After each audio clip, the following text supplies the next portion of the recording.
I guess first of all, let's talk a little bit about you. Before you moved into the Oman House, when you were constructing it in 1999, were you a believer in ghosts and the paranormal?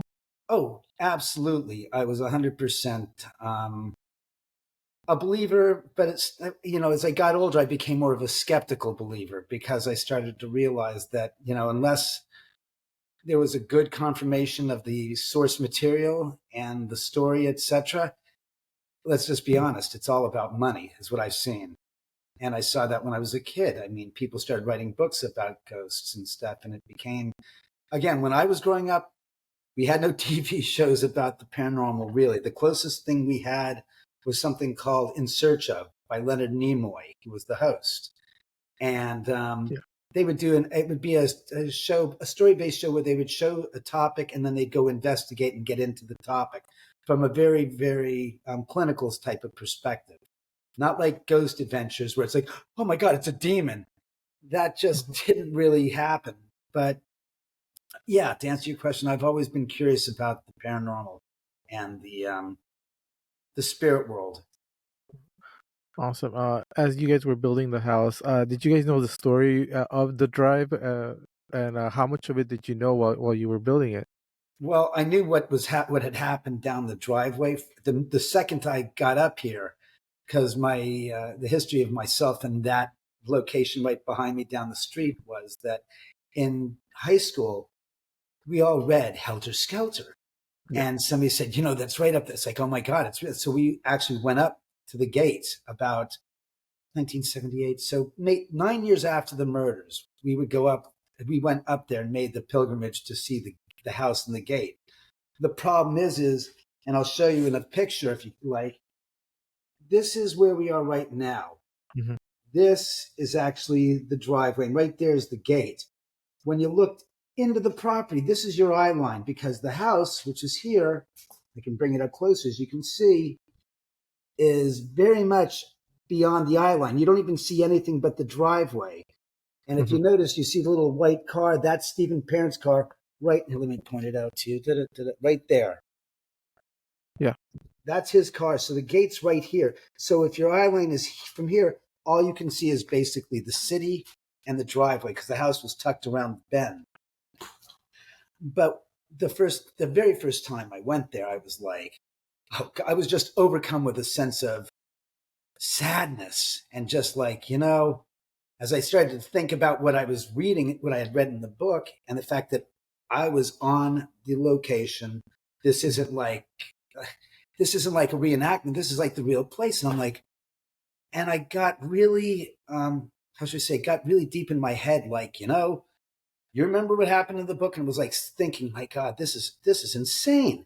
And I thought before I start drinking with my friends and partying, I have to pay respect to those Hmm. people because it was so horrible from what I remember in the book, reading about it, that it was like it was very, very palpable. It was right there on you. And it was like I felt I had to show respect.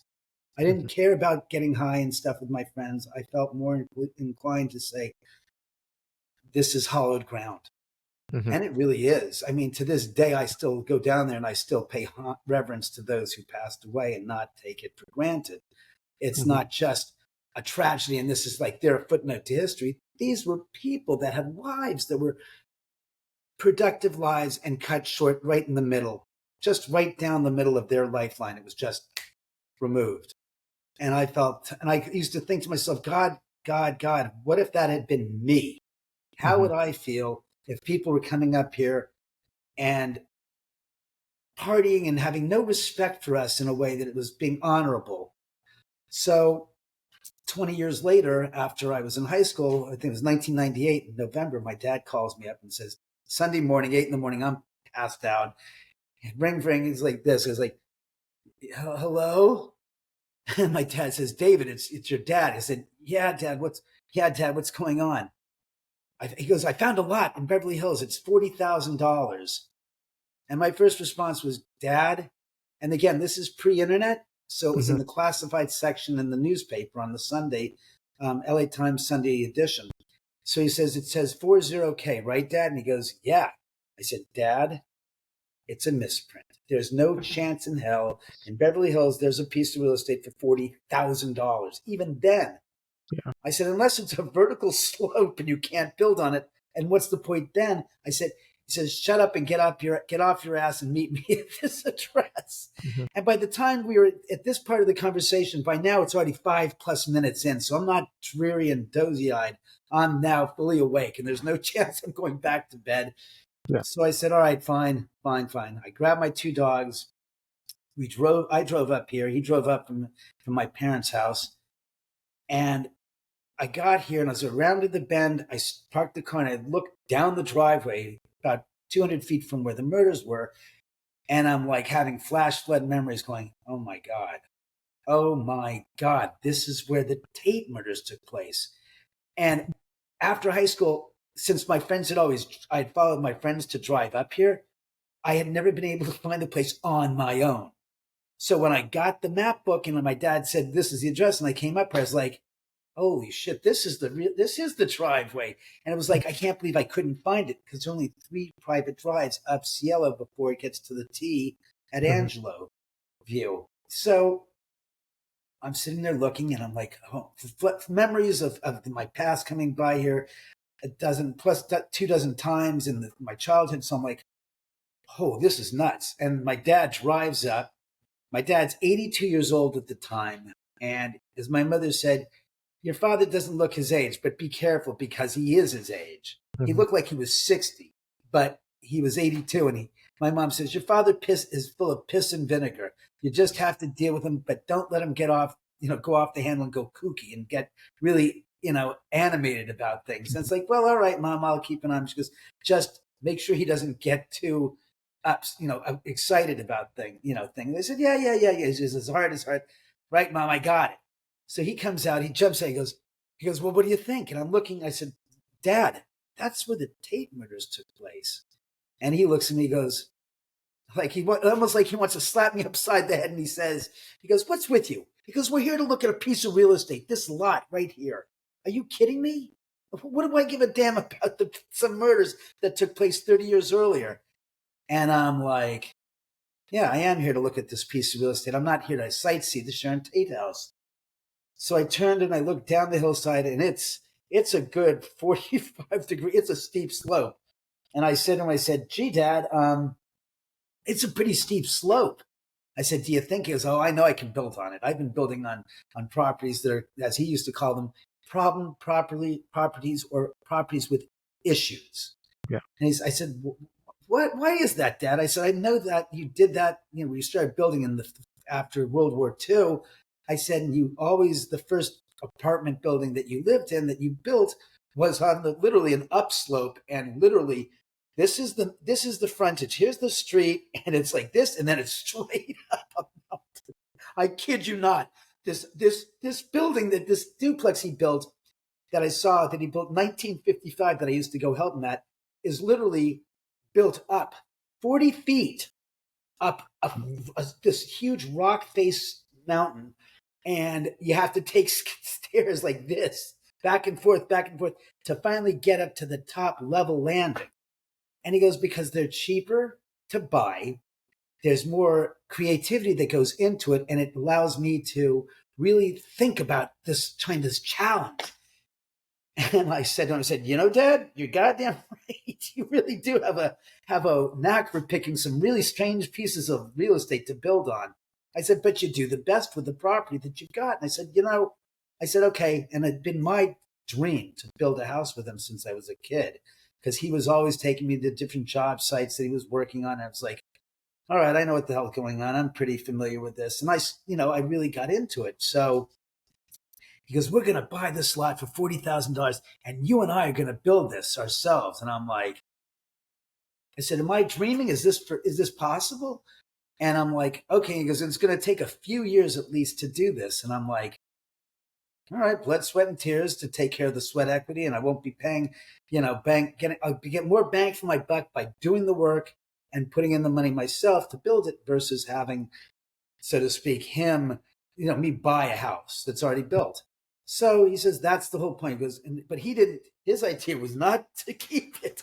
He's like, we're going to make a mint on this. We're going to do this all ourselves. And I'm like, the hell are you talking about? You're going to sell this? We build this. We are not selling this. I'm not putting in so many 3 years plus to build this place to give it away. And I said, then what am I going to do? I'm going to have cash. And he goes, then you can buy what you like. And it's like, I like this. I want this. If I'm going to put in blood, sweat, and tears, literally blood, sweat, and tears into this construction, I am not looking to sell. No. And so he says, he goes, shut up and listen to me. We're going to get it and just follow my lead. I'm like, button my lip. I said to my mom, so what do you think? He goes, shut up and don't do anything. I'll take care of everything. We'll work this out. She goes, I don't think that it's a smart idea to go sell it if we can build it the way you like. And etc. So I said, you're right. So we bought the lot, and it took us about 3.75 years to build it. So literally we picked it up in January of 1999, 2002. I don't know what the hell that sound was, but I heard that clear as a bell. And Yeah, there was something. And that I was doing a live show last night on YouTube, and it happened during the middle of a conversation with somebody that same goddamn sound popped up out of nowhere. And they said, we heard that. I said, my cats are all asleep. My dog's asleep over somewhere in the other room. So that's the spirits chiming in. Thank you. Appreciate it. Can you do something a little more grandiose, like knock over one of the figurines while I'm conversing with Jesus, please? I'd really appreciate it. In any event, so no, August 30th of 2002, we finished the house and I moved in. Mm-hmm. And during construction, there was stuff happening where the 6 laborers that were the guys, the contract laborers that were from San Salvador, El Salvador, that were the ages between 15 and 35 years old, the 15-year-old being the 35-year-old son, had no idea about the Sharon Tate murders.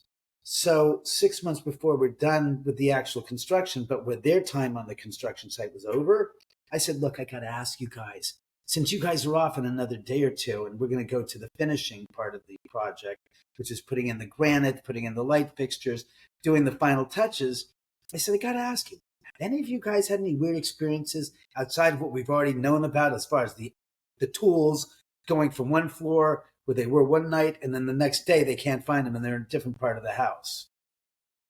And I said, that aside, I said, has anybody else had anything strange?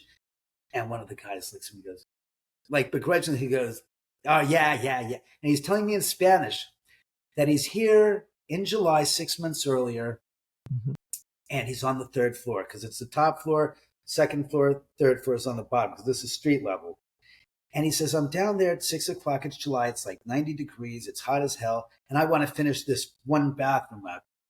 And I said, I started hearing voices and footsteps coming from the staircase, echoing down into the 3rd level, but they're coming from the top floor. Mm-hmm. So he says, I come upstairs and I say, Senor Paul, Senor David, ¿dónde está? ¿Dónde está? And he says, I'm looking around the whole place and it's there. So he goes, I must be outside now. So he goes outside. He looks up and down the driveway. Nothing.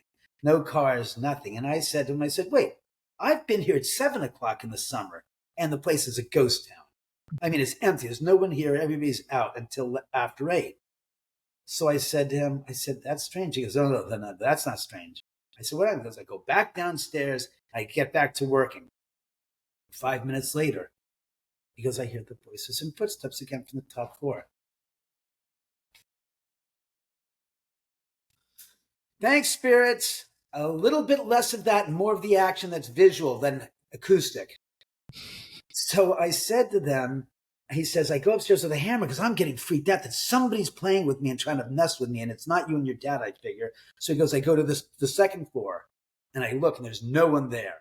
I go to the top floor, I look again, there's no one there. And he says, by this time, he says, I'm fleshed and I'm just tired. I said, forget it, I'll finish tomorrow the tile work. He goes back downstairs. He says, all of a sudden, he hears the sounds of footsteps coming down the wooden treads that are in the wrought iron staircase, but there's no carpet. He says it sounds like leather-soled shoes coming down the staircase, going down and down and down, and louder they got, until he said they got to the bottom of the landing. and the landing is basically an 8-foot by 12-foot opening into this 8-foot by 8-foot corridor, which stands the modern staircase. And he says, I come rushing out and I look and I'm expecting to see somebody there at the landing. He goes, but there's nothing there. And he says, I start looking around. He says, and all of a sudden it happens.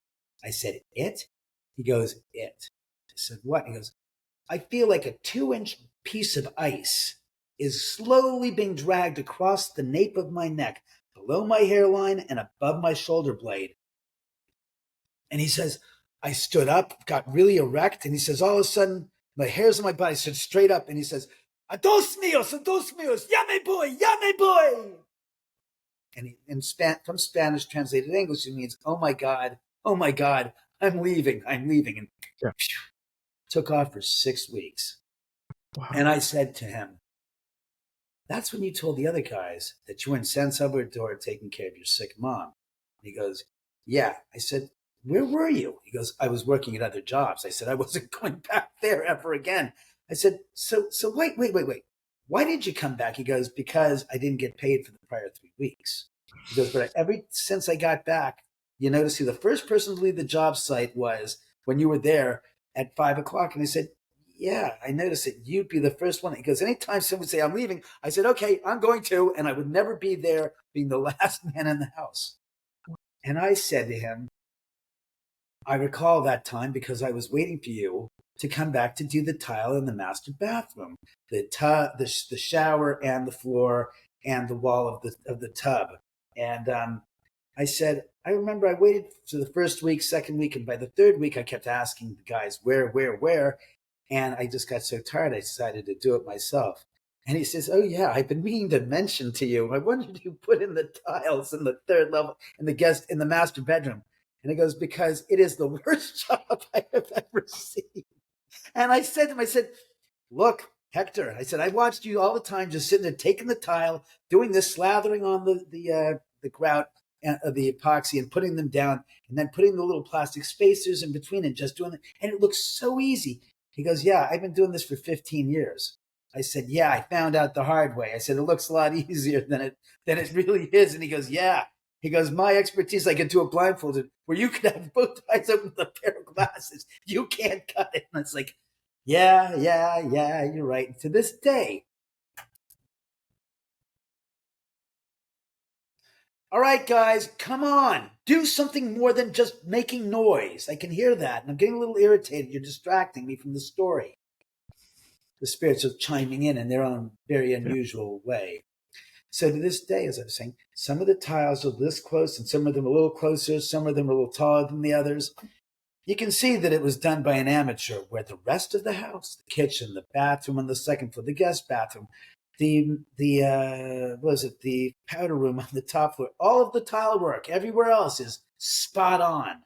Mm-hmm. But the place where it's supposed to be the best, which is the crown jewel of bathrooms, And he also said, he goes, by the way, you do know that those are natural stones you chose to put in the bathroom. I said, yeah. And he goes, you also forgot that unlike man-made stones that have a pattern that's repeating itself, he goes, on this one, you got a vein of ore going through the line of the granite like this. And in the other one, you've got it like this. And another one, you've got it like this. And they're all mishmashed. He goes, I should have told you, David, you got to take them out and lay them out and figure out the pattern so that you can get the continuity of the one line connected to the next tile so that the pattern works like a jigsaw puzzle. So I said, yeah, I kind of noticed that after I started. He says, yeah, that's the other thing I want to tell you. It's not a good job when you don't do it right. So 22 years later, it's still there for people to see if they don't believe the story is true. So you seem to be very comfortable with the spirits in your house. How long did it take for you to experience something there to the point where you're actually comfortable with them being around? Well, I'll tell you the truth. I kind of got to this place of just thinking about spirits in a way that nobody ever discusses. And by that, I mean this. Let me just bring the chair up closer. When people talk about ghosts, mm-hmm. they always talk about it from their perspective, from the me. And I kept on thinking, my mom told me as a kid once, once, several times, saying, look, before you start, if you don't like being bullied by other people, remember, don't become one yourself. And it wasn't about that point, because I used to get bullied around by a few different people when I was a kid, and I learned how to take care of myself in those regards. But she said, remember, it's not about you. It's about putting yourself in the other person's shoes and think about it from their perspective and try to get inside and figure out what's going on in them so that you can stop the altercation and bring things down from a high boil. And she goes, it's always good to take a different perspective, because if you don't, your perception is 100% selfish. And that's not a good place to come from. It's not a place that's going to let you go far in life. And I'd have to say that I learned a lot more from my mom that I admit now as an adult than I did when I was a kid, because we were always bashing heads and stuff, so to speak. We're always, mother's son type of like banging. And then I started to realize that as I got older, stuff that she said turned out to be 100% true. And I'll be honest, I mean, she's been passed away now for 19 years, and every day something will happen. I say, she was right. Begrudgingly having to admit that she had more under the hood of thought that I now use to this day. And it's like, so when it came to the spirits, I said, how would I feel if I was a ghost? And somebody went, ooh, ah, and it was like, going, oh crap, that's terrible. I don't want to see that person. I'd be feeling pushed away and rejected. And I said, you know something? What's the point of getting scared of a spirit? I used to think, if I see a ghost, what am I going to say? Well, I'm going to get tripped out and say, oh my God, it's a ghost. But I thought to myself, what more where can I go? I don't believe that they're trying to make us join the dead club, so to speak. I don't see that as making any sense.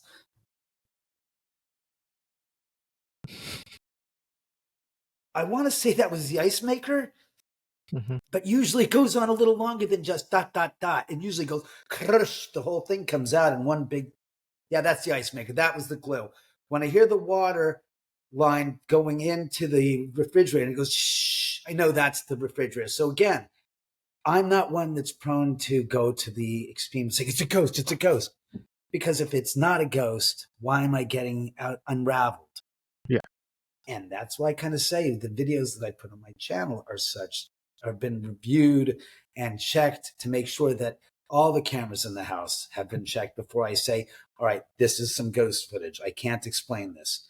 Because what's the point of putting on footage for people to watch if you know that it's fake?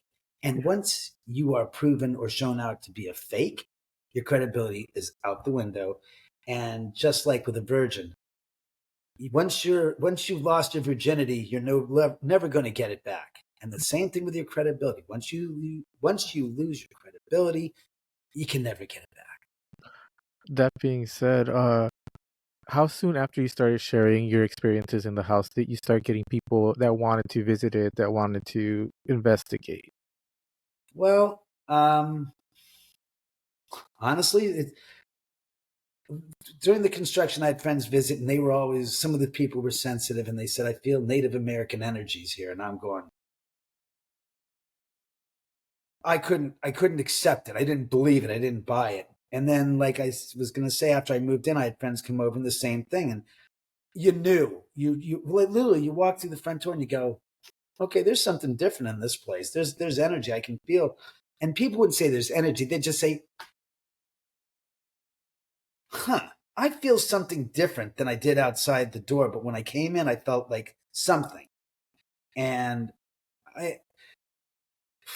let's see, 2005, I think it was, we had a show from the UK, which was called Dead Famous Live, came out here. Because they heard some report. Oh, that's right. Dr. Barry Taff was out here in 2005 when we were shooting principal photography for this movie, House at the End of the Drive, which of course is in reverse. But, and Barry was brought in by my publicist. And he says, I know this guy that's worked at the Rhine Institute in Duke, North Carolina. I'm like, the Rhine Institute? I've heard of them, because literally they were one of the only university study groups, or I guess you'd say departments dedicated to the research into paranormal activity. Mhm. As a matter of fact, the other university was UCLA with Dr. Thelma Moss in the late 60s, who was head of the University Department of Research into Parapsychology. And so he said that, these people are interested. And I'm like, what? So when Barry had written up his report, it got to the Mind Institute people, and then that got to these people in the UK at a TV show, and they came out from Dead Famous Live to shoot the house. Mhm. And they had some strange stuff happen to them. The gifted people that they brought into the show to investigate the house were just like hearing things, seeing things, picking up stuff. It was incredible. And I think that after we did that, we did My Ghost Story for the US. Then the same production company in the UK came out a couple months later and shot something called Searching for Satan. And the funniest thing is it's only been seen in the UK on one date. And I'm just going to let you guess. I don't want to let him guess. He won't get it right. It aired on June 6th, 2006. Wow. 666. I'm sorry I laugh about it, but it was like, it never aired in the US. It only aired and it's only been seen one time. I was like, going, that's pretty funny when you think about it. At one date, they decided to air it. And that was it. And it was set for June. So they aired that show. And that was another one that the UK, they loved it. I mean, I got emails from people in Britain saying, I love your house, this and that. I really find it fascinating. I want to see it. And then it matriculated. Somehow it got around that the people from Ghost Hunters came out in late 2005, well, mid 2005, and they were shooting here, and they had stuff happening that, as I'm sure you've seen the episode from that many years ago, from 2006 is when it aired. And it was fun. I mean, that was the first time I'd have a TV show, and that started the ball rolling. Then we did Haunted History, Paranormal Witness, which they then spun off into Extreme Paranormal Witness. Then we did Ghost Adventures, and then we did Aftershocks, and then we did Fight Club. So in as much as those shows started getting out about the house, people started literally coming up to see the Tate house, and then I'd be outside with my dogs talking to them and engaging them. And they said, come on in. I give people, tours of the house and stuff. And these people that were going to see the Tate house coming back from there said, walking into my house, said, yeah, there's definitely something different in your house. And it wasn't like the whole place is the same type of energy. Mm-hmm. It's like you literally go from one room to another room to another room to another room. It's all different. There's just different convoluted energies, and it's hard to explain. But great, that's my phone. But it's hard to explain. But it's unique in the way that it's set up. It's like people said, this room feels different than the room up there, but it's definitely different energy. But I can feel it, but it's not the same type of feeling. And I'm like, crazy. Just what is this all about? So it's not predictable. And what Dr. Barry Taffin said is that the house is always shifting. And I said, you mean this foundation? He goes, no, you idiot. He goes, the energies are constantly moving through the house. So it's not like this is the spot. He goes, not like he says, I cannot clearly define where the activity is going to be prominent at any one time because I'm always thrown for a loss. When I go to one place and we got a high registration on the DC geomagnetometer, which registers DC EMF levels, and he said, and it's not always constant, it's shifting. I said, sometimes we're getting 1,500 milligauss, sometimes it hits 2,000 positive, sometimes it shifts, and he says it's constantly flowing. And I said, well, isn't that what energy is supposed to do? It's not contained. He says, unfortunately, yes, but unfortunately, no. I said, what does that mean? He said, I theorize your home is a containment vessel. All right, I'll grab it. Here, I'm going to show you what I mean as visually as possible. This is a containment vessel, as an example. He says the energies inside are like peanuts in here, but they're constantly moving around inside the jar.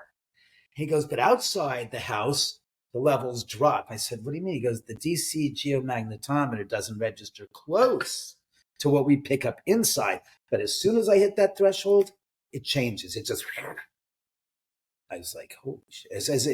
He also theorized, which we've come to see after 19 years that wasn't true. He goes, I predict that the DC EMF levels could be detrimental to the life of living beings. I said, what? He says, animals, your pets, your dogs, your cats. That he said, I surmise and I speculate that your animals are going to see a much decreased lifespan. Well, I've lived here for 22 years now. I've had 4 dogs here, and I still have one that's still alive of the 4. One lived to be 13, which was a 100-pound Rhodesian Ridgeback, and their life expectancy is about 10 to 12. And he was 100 pounds, and he would have lasted longer had I not made him wanting to be 100 pounds because he died of stomach bloat. The other one, which was a 60-pound Whippet Husky mix, lived to be 15 years and 3 months. Well above the predicted age that she should have lived to.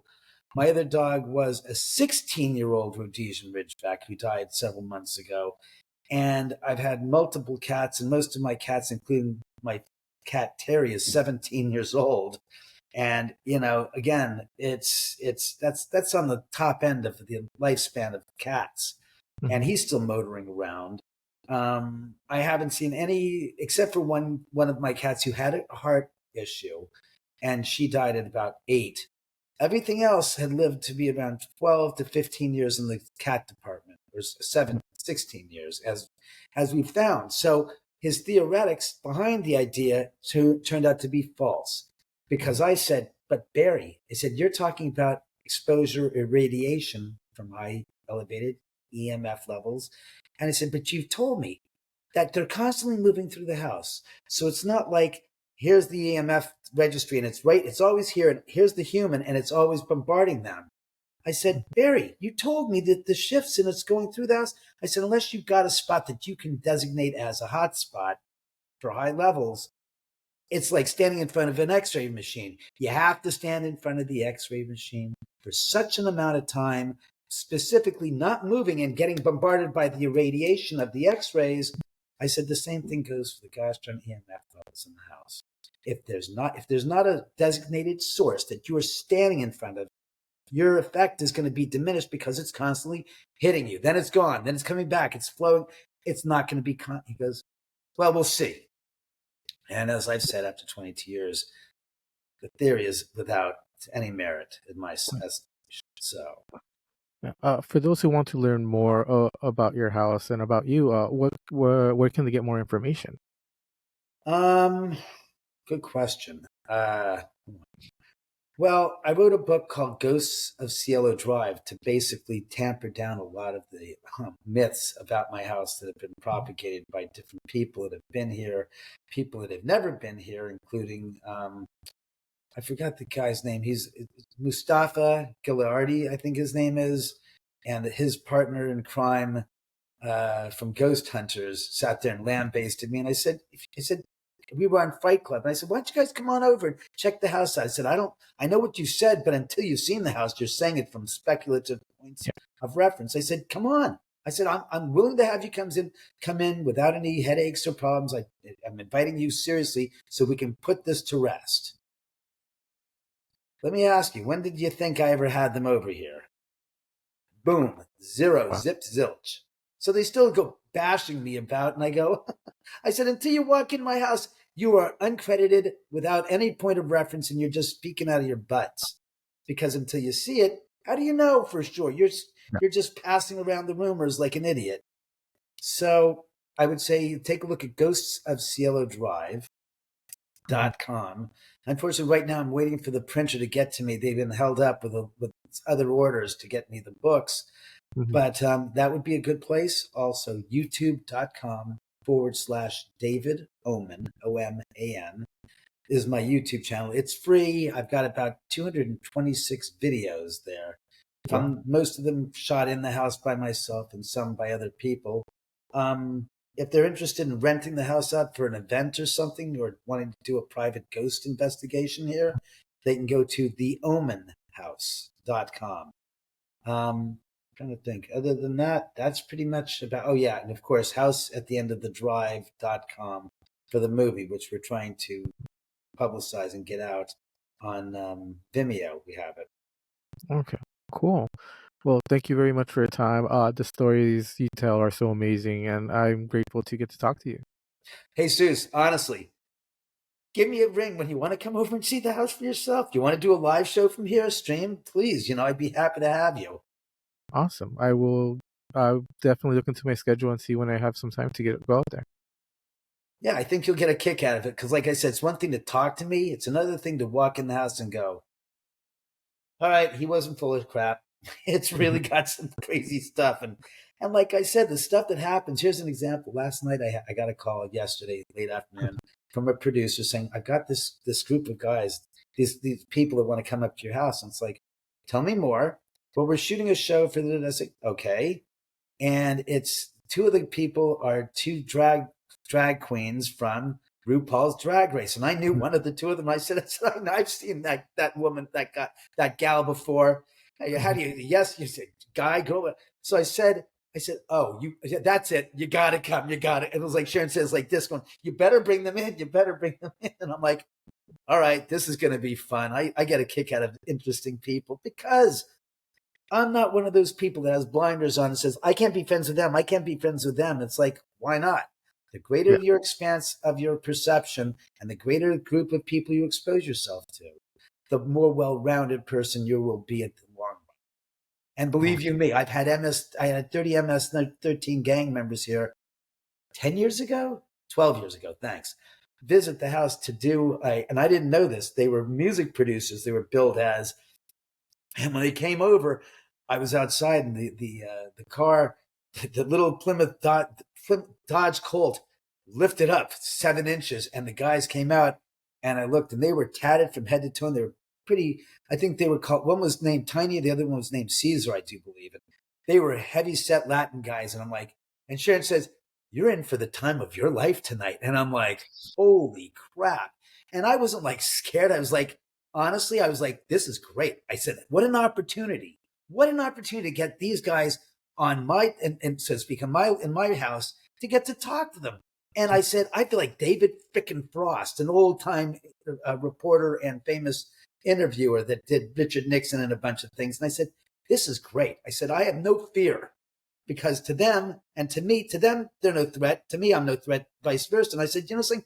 I'm going to embrace this. Then the rest of the cars, the caravans came up and and I said, come on in, because I'm not prejudicial. I don't judge anybody except by not the color of their skin, not by what their tats are, but by the content of their persons. And yes, people are saying, you MS. It's like, look, I treat people like a person, not as a caricature of what you believe, what you've been told. So I said, look, come on in. And I'm sitting here at the bar where we're sitting right now, slinging martinis for them.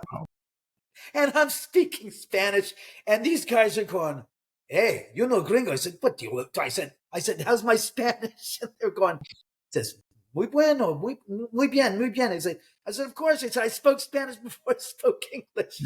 And I basically ingratiated myself to them saying, look, I said, you're here in my house. You're my guests. I'm not here to judge you. And they had the best time, and we talked. And I said, one of the guys right here sitting goes, David, I want to tell you something. He goes, Sharon said 13. He lifts up his sleeve, and of course his arm's tatted. But right here on his right bicep is that Gothic 13. And I'm looking at it, and I'm having flashbacks from 2 weeks earlier. I had just watched Gangland, and it was all the episode was about MS-13 and since in El Salvador. And I was like, yeah, I said, I just saw that 2 weeks ago on Gangland. I said, God, is my life something crazy? And they all had a great time. They came to watch the movie. We didn't do anything as far as the soundtrack was concerned. We never got to that place, but it was one of those experiences. So again, last night, the drag queens come in and they're not, I said, are they in drag or not? He goes, no, I don't know. So when they came, they were all dressed, and as normal, not as girls. They weren't dressed as the characters. And so I said to myself, have you guys had any knowledge of who the fuck I am. Have you ever seen me on the TV shows? Do you know anything about my story? Get it? Mhm. It says, we have no idea who the hell you are. And I said, oh, shoot. I said, this is a new interesting experience because they're totally devoid of knowledge of the house. And because I said to them downstairs, I said, you guys, you're all virgins. And they started cracking. I said, shh. I said, what I mean is you are totally a unique group of people in the world because you don't know the history of the house. You've never seen me on TV. You don't know anything of my story. And you're here. This is the first time. I said, this is great. Because when we went through the house, they were hitting some of the high water marks of stuff that was happening. The woman that was with them from Dearly Departed, from Graveline Tours, who was the host of the show with them, the tour, she started bawling. Like she was getting hit. She goes, I'm feeling so sad, so depressed. I'm so sorry. And she was crying. And I'm like, holy crap, she's just getting waylaid with the energy. Mhm. Other people were feeling like one guy could not come into the room because he says, it's just like there's a wall here and I'm not going to push through the wall. I'm just not interested. Another guy sat there and walked down one of the hallways and he says, oh crap, I feel it. I said, I feel pressure in I feel pressure kind of like here. And I said, I feel this heaviness right over my solar plexus. And I'm like, amazing, amazing, because they were totally raw and totally unknowledgeable about the house. It was just, wow. So that's what I would say is that's why when you come, you're a little bit more on the ball of knowing the history, but you've never been here. So when Yeah, you walk in, I want to make sure we videotape it and you do your show, and so you can communicate to me what your impressions are of the house. definitely. Well, thank you very much for your time. Absolutely, Jesus. Thank you very much again. I look forward to seeing you here.